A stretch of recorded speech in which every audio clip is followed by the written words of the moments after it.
tinahatulan si Imelda Marcos sa salang pagnanakaw.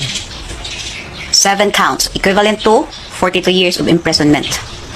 Hindi pinatupad ni PRRD ang paghuli sa kanya for humanitarian reason.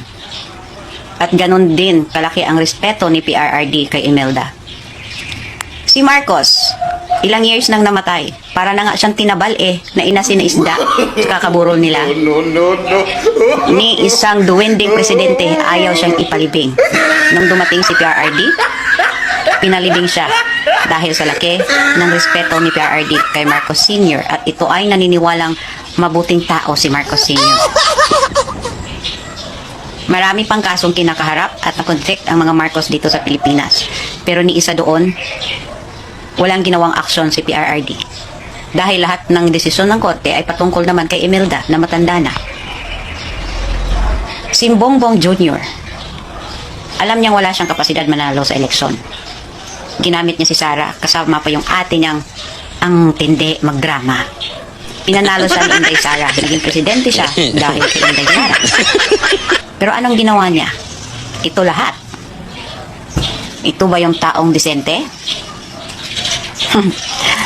At bawat issue na hindi mo kayang kaharapin, may panapat kang diversionary tactics.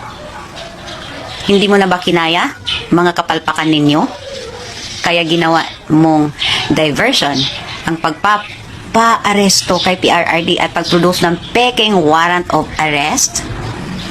At ang kasunod, nagpaplano na kayo na walang eleksyon o kung meron man, landslide.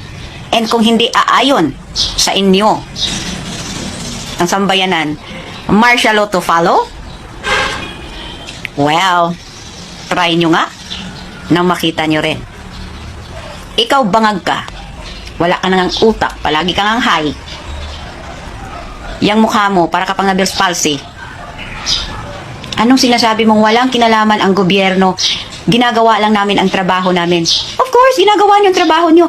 Dahil alam ninyo kung anong gusto niyong mangyari kay PRRD. At si PRRD at ang mga Duterte lang ang hadlang sa mga political agenda ninyo.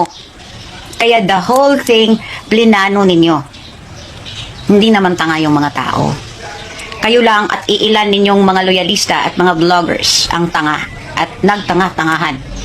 Dahil nga, bayad ninyo sila. Diba? Pag wala na kayong magagawa against a vlogger, pinapatawag ninyo na sa HOR. Pinapahuli ninyo kahit gabing-gabi. Ginagawa mo yung ginagawa ng nanay mo at tatay mo dati.